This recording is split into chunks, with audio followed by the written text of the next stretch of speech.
What is up, everyone? It is Sprometheus, and today we're going to spend some quality time brewing some coffee and breaking some rules. So I guess at this point, I'm just going to embrace the bad boy of coffee image that I've begun to cultivate. And by breaking the rules, what I mean is we're going to be brewing some coffee using some tea brewing techniques. Now I know that may be a bit shocking, but that is just the beginning of the things that you might find a bit upsetting about this video and this process, so I'm going to give you a moment to come to terms with what you just heard and collect your thoughts. Oh, okay, we're ready to go? The fact is, people have been brewing tea for thousands of years, and coffee for just mere hundreds. So over that entire span of time, there has to be some cool brewing techniques that we from the coffee side are missing out on. So the technique I'll be going into today is called top and tail. In tea circles, it's a pouring technique that essentially dumps the watery under-extracted top layer and the over-extracted bottom layer of the immersion brew to maintain balance in the cup, as stirring or swirling could potentially cause over-extraction. When modified for coffee, using the top and tail technique means you're ditching the bloom as well as that final slow drawdown through the coffee bed to create a cup that potentially has more sweetness and clarity. If you're watching this, you likely already know what a coffee bloom is, but in the spirit of completionism, I'm just going to break it down really quick. The bloom is essentially pre-wetting your grounds to release pent-up carbon dioxide that's inside your coffee bean as a byproduct of the roasting process. During a bloom, you'll see bubbles rising to the surface indicating that patches of dry grounds are being exposed to water. Once the bubbling stops, or after a certain period of time, most commonly about 30 seconds, the bloom is considered completed. The final drawdown, on the other hand, is a little less straightforward and much more loosely defined. For me, and through this process, I tend to designate it as the time it takes for the last bit of water to pass through the bed of coffee once the water level reaches the grinds. To brew using the top and tail method, you'll do your bloom in a separate decanter or cup, and then transfer the dripper to your main decanter after it's had time to drip through.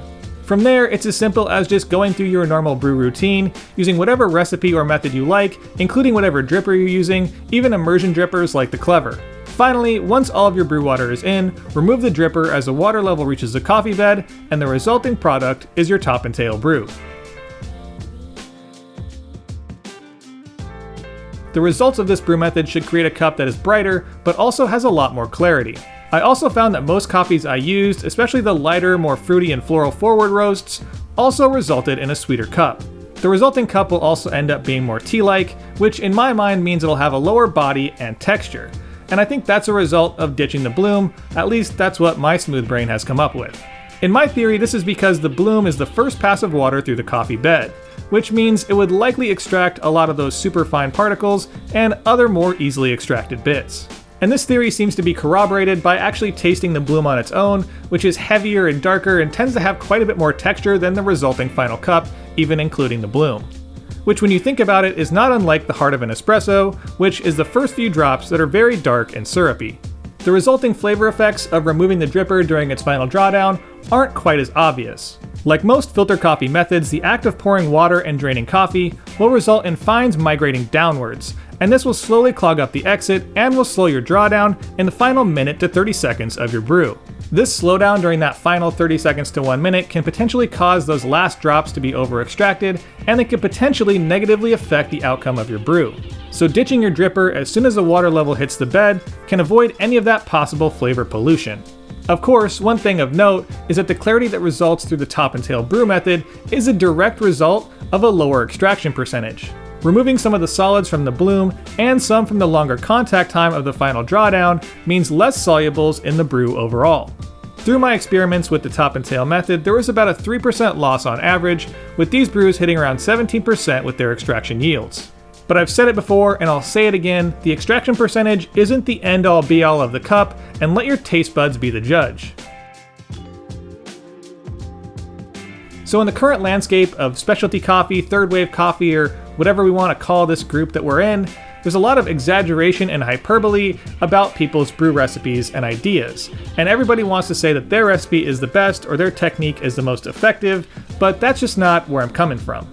The top and tail brewing method isn't the best method, it's just a method in this wide world of coffee brewing techniques and ideas that we all should just be digging into.